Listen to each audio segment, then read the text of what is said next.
Welcome to Strip Cover Lit, where we squeeze the bigger picture of literature. I'm Adrian Fort. And I'm Dalton Gentry. And we are here for a brand new Adrian Reads series. Dalton, would you like to introduce the text? We will be reading, as selected by our dear viewers, Stephenie Meyer's Twilight. Adrian Reads Twilight, which is going to be so much better than Harry Potter. I know you're excited, right? Absolutely. Yeah? How's 3 chapters weighing in on you so far? We've got some literature to talk about here. Do we? Yeah. Okay, we're going to go with that. Can I tell a little story about how this came into my possession first? Proceed. So, But we have heavy literary discussion to get to, so chop, Salty. So I went to the bookstore. You did? Because I wasn't going to go to the library to ask for a copy of Twilight. Thought you had Twilight. Go to the children's series. No, I own all 3 of the others, the series. I don't own this one, because that's my life.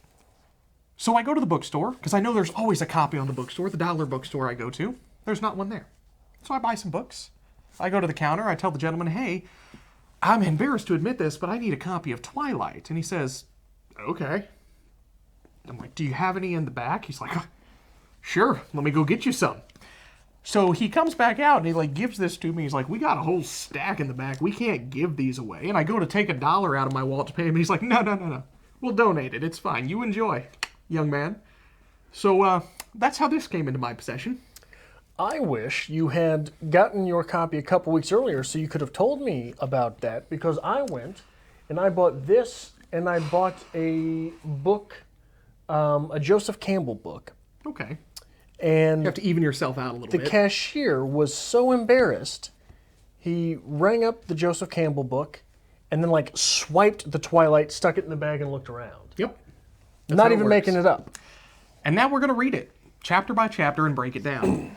So this, correct. Adrian Reads Twilight. We are in chapters 1 through 3. You want me to break this down a little bit for you? 1 through 3. Big moving plot here. Bella has moved in with her biological father, Charlie, and she is attending a new school. There, she meets the Cullens. They are strange. They are mysterious. And in this family, Edward, who ironically enough is the only single one, at first is repulsed by her, but then begins to form a friendship with her. And Edward mysteriously and miraculously saves her life from a van sliding onto some ice, but there's no explanation as to how. And that's what we've got. Where do you want to start? What is her name? Isabella Swan. Bella. No, it's a bell. It's a bell? No, say it again. Isabella Swan. No, it's a bell. I don't know where you're going with this. Say it again. Isabella Swan? No! Say her name. Say it slow. Isabella Swan. No, it's a bell. I hate you. Did you get it? Was that the literature? Did you get it, though? Was that the literature? Did you get it? No! Is a bell a swan? No, it's a bell. Oh my god, I hate you so much. This So do you remember how we spent 3 years reading through Harry Potter and how much you hated yourself for it? Don't do this to me 3 chapters into Twilight. I never got a laugh this hearty in the middle of Harry Potter. I'm so proud of you. That is definitely not going to be Twilight, but carry on. Anyway, where do you want to start with this? Oh, where? I don't know where to start with this. I think that it's important to start where the text itself starts. Okay. We begin with Genesis 2:17.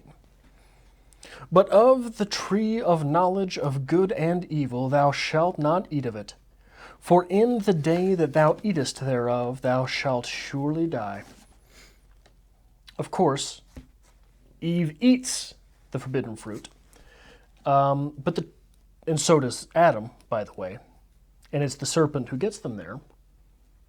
But I think that it's important to remember that it is not the tree of good and evil. It's the tree of the knowledge of good and evil. We aren't losing innocence when we eat of the tree of the knowledge of good and evil. We're simply becoming aware that there is a difference. Okay. We're losing ignorance when we eat of the tree of the knowledge of good and evil. Okay.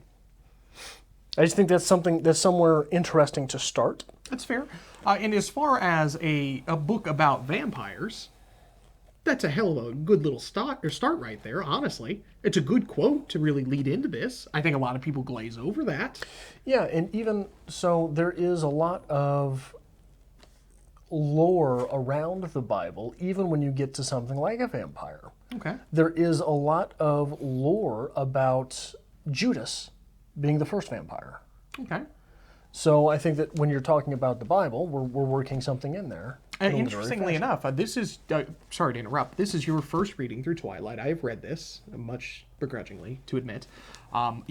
Technically, you don't know that these are vampires. You are just aware because that is what because this of the book pop is. culture. Yeah. That's fair. Okay. Moving forward. So just sort of sticking with that theme, the knowledge of good and evil. Charlie buys Bella a truck. And the only sure date they know about that truck is that the truck's previous owner, immediate previous owner, bought it in 1984, which is also the title of a novel about a surveillance state. Interesting. In this novel about the surveillance state, there are thought police. There are people who get arrested because they have the wrong thoughts. They're convicted for thought crimes. Does this point to her father trying to keep an eye on her that she may not gain the knowledge of good and evil? Interesting point. Bit of a stretch, but I'll give it to you. Okay, seems a bit of a stretch. But the other date that we get on this truck is that it was new in the early 60s. Do you know what year 1984 was published? Was it the 60s? Just take a wild guess at what year the 1984 was published. 1962. 1949. Yeah, not so much. She tried. Anyway, What is her name? Bella. She prefers to be called Bella, Adrian, and that's what we are going with. Her full name? Isabella Swan. No, it's a Bell. Oh, thank you. So, this was painful, man. This was painful. So, like, I had to trudge through 80 pages of this. And that's not even 80 pages. No! 67 pages. Felt like 80 pages. This is painful because there is nothing going on here. We get that Bella has moved to Forks. We get she is going to a new school, and we get that there are some strange kids there, one of which she is attractive to. And maybe he has some supernatural powers because something isn't adding up. In 67 pages.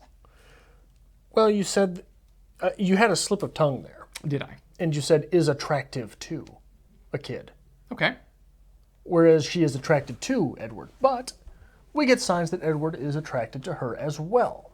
We do. You said in your introduction that Edward was repulsed by her. Correct. I don't know that that is fair. It is not fair. If we want to break this down literary, what's actually going on here, he is overwhelmingly attracted to her. He is trying.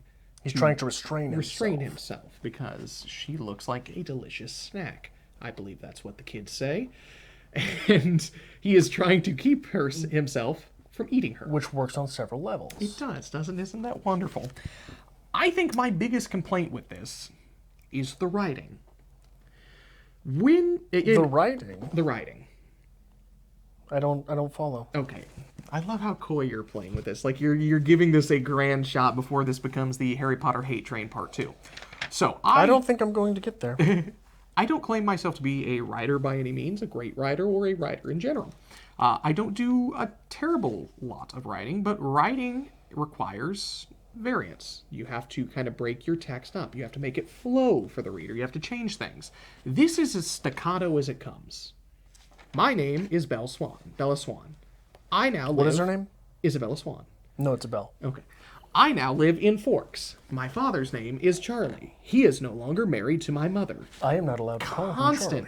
Constant staccato writing where I am doing this. This is me. This is happening. I am Bella Swan. It is this constant staccato that just makes this grueling to read through. There's no variance. There's no flow. There's no poetry, if you will. It's just, it feels like reading a diary. Exactly. It feels like reading a diary. The diary of a 16-year-old girl. It does. Is she 16? How old is she? I think it says her name in here somewhere. I can't remember. But it feels like reading a diary, which leads me into another one of my points about the genius of this text. I gotta find it now. Page 25, we get this. And this is in the text this way. He was the nicest person I'd met today. But as we were entering the gym, he asked. He was? I met today. He asked, entered the gym. When is this being written? When is this being written? When is this being written? I don't know if I'm following your question. We are here. left to assume, in the brilliance of this text, that it is being written down the same day that these things are happening, but they are still in past tense. Okay. So it is as if this is an epistolary novel to one's self, so that the timeline here is going to be kind of shaky. You are trying so hard with this. It's going to be shaky. If you went home and you wrote about your adventures with Adrian today, you would use a mixture of present and past tense. Okay. Because it is still in the present, it's still today, but these events happened while you were seeing your favorite person. Okay. Now here's the problem. This is not a diary. This is not being written as this text. Because we get that flashback at the beginning, right? First-person perspective of what's going on. Present tense. Correct. Do you have somewhere to go with this? Are you done with this ruse? Perhaps this is a found text document. But it's like not. a found film document, right? But it's not. Well, you don't know that. I do You don't know that. that. You don't know that. And I will spoil that for you You because don't know this. that. No, you don't know that. It's I don't clumsy trust and- your judgment. It is clumsy and terrible writing.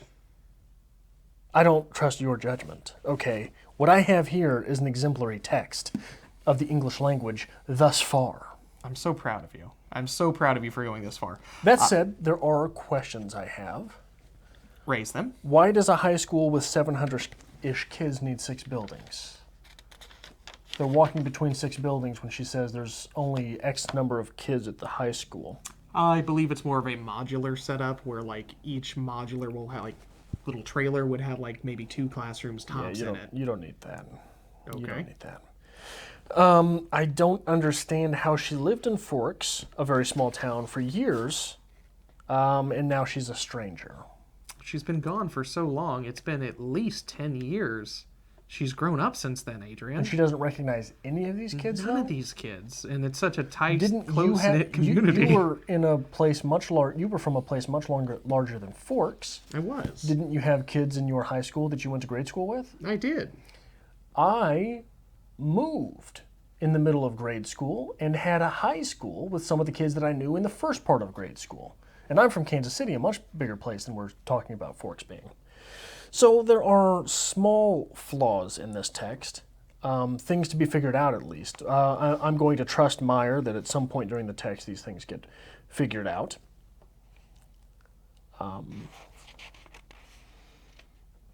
Forks. What about Forks? The town named Forks.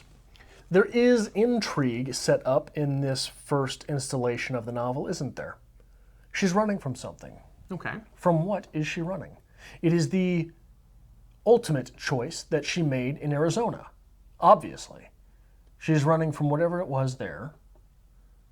Now, we get the ruse that it's the relationship with her mother and her mother's boyfriend who plays minor league ball, quote unquote. Correct. I can't believe that. You can't believe that? You think there's more to it? I think there's more to it. That's the only reason she chooses to be tortured in Forks. She's returning to Forks. She's returning to the fork in the road. And it is from that fork in the road from which she made a choice, getting her to Arizona. Because remember, in the text, it is told to us that she stopped visiting Charlie for a while, right? Okay. She chose her mother. Her mother seems to be the wrong decision. Her mother's choosing her boyfriend over her. Okay. Her father invests a lot in this relationship, doesn't he? He does. Goes out at 5 in the morning and puts the tread on her tire. He does. Buys her a truck. Hasn't changed her room. And despite your Adrianism right now, I will comment that I do think the character of Charlie is well done. I think there is a good relationship there. Not only well done, but well received, right? That's fair. A 16-year-old girl is going to absolutely hate him anyway because he's just her dad. Okay. And we kind of get billed at the beginning. Charlie does seem kind of a bit of a deadbeat. He still lives in the house that, he and the mother bought together. He's never really moved on. Is he a deadbeat or is he stuck in that fork in the road? Is he just that sentimental? He hasn't changed her room either. That's fair. That's pretty normal, though, for a parent to not change the Plus child's room. the fact, you say he's a deadbeat. A house is a huge investment. Even in a small town like Forks, it's the biggest investment you make in life.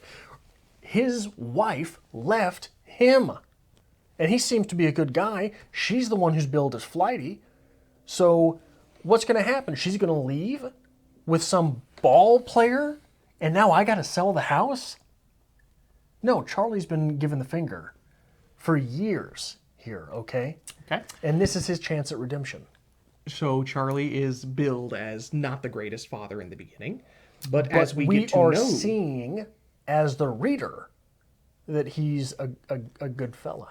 As we get to know Charlie, we see that he's really given it his all. He's doing everything he can to build this relationship, to move this forward.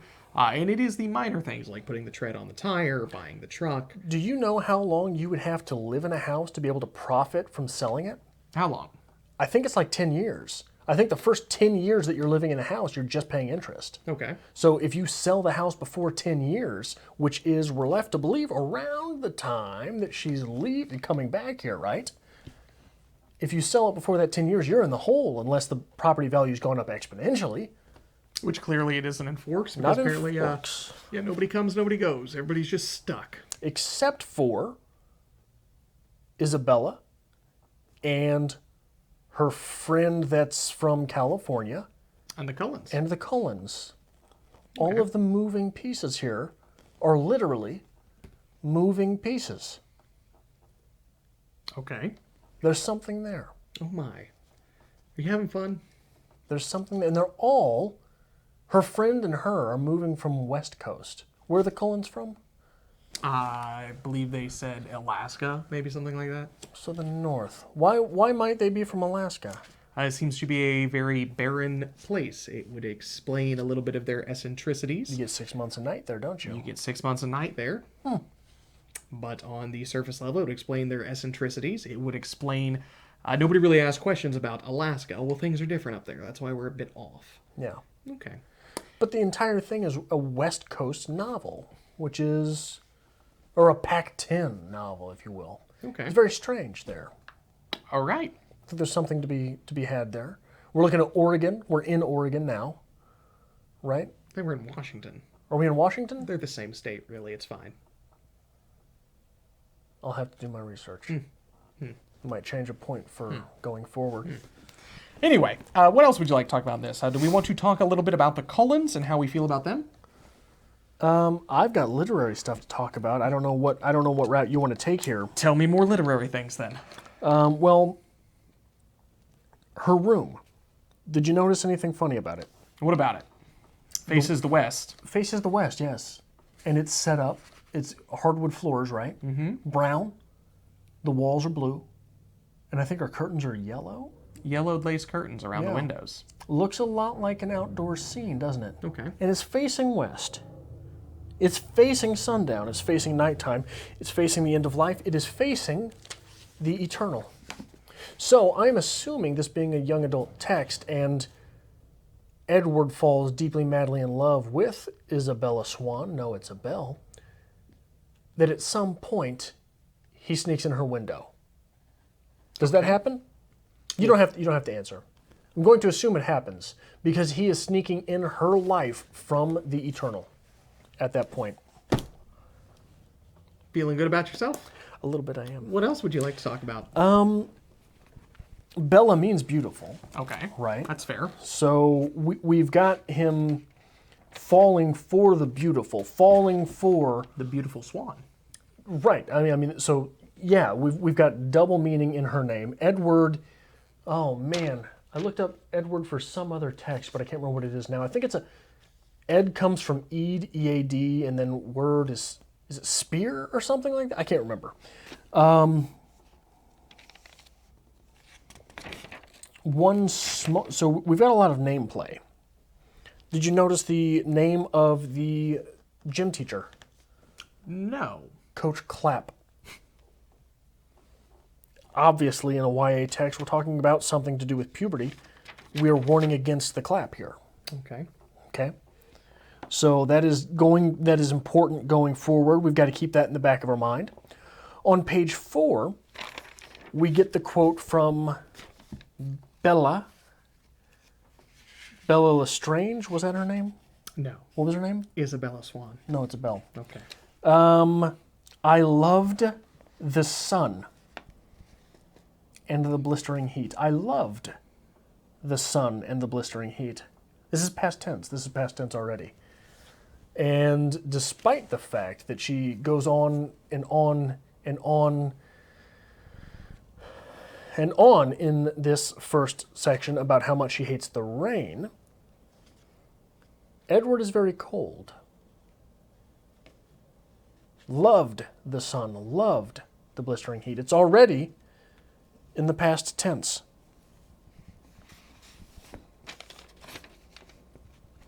Isn't it, Dalton? As you were. Carry on.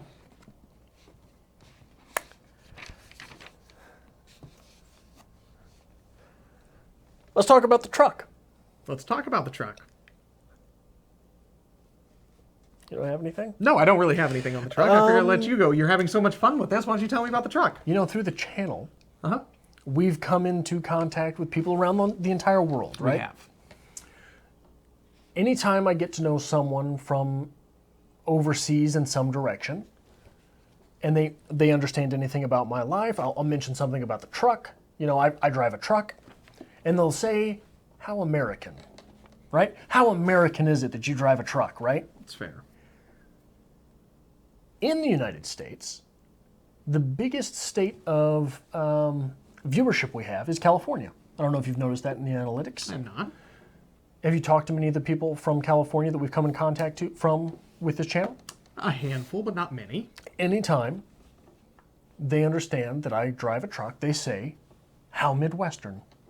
Just getting more finite. Right.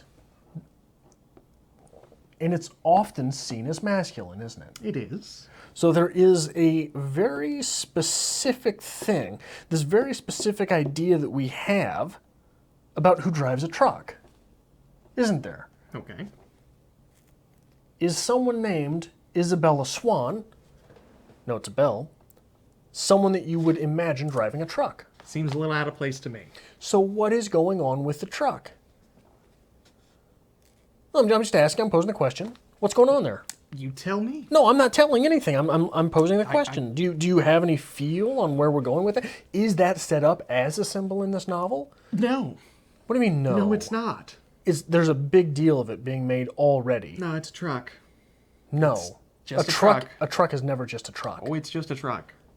A truck is never just a truck. It's old and it's beat up, and it's a truck. Yeah, it's a truck. It's a truck, all right. From maybe the 50s or the 60s.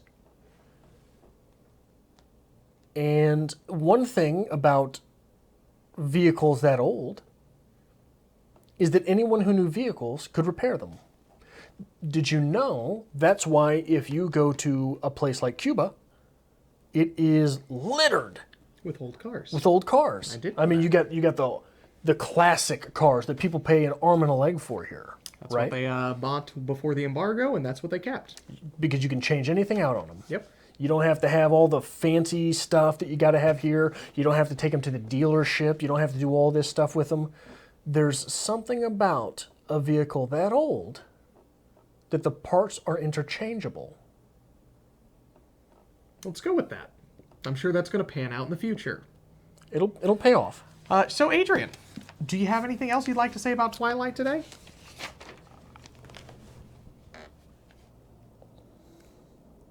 What was her name? Isabella Swan? No, it's a bell. Okay. Well, since you were so enthusiastic about this, would you like to end this video out a little bit for us here? You know, this is the beginning of a great read-along here on the channel. Adrian reads Twilight. We're going 3 chapters at a time through this novel. And then we will end this series with a review of the novel. So if you like this sort of thing, make sure you hit that like button. If you grew up with Twilight, let us know in the comments below how well we're doing. Hit subscribe if you would like to join us week by week as we journey through Twilight. And if you would like to help us make more content here on Strip Cover Lit, there is a link, as always, to our Patreon to be found in the description below.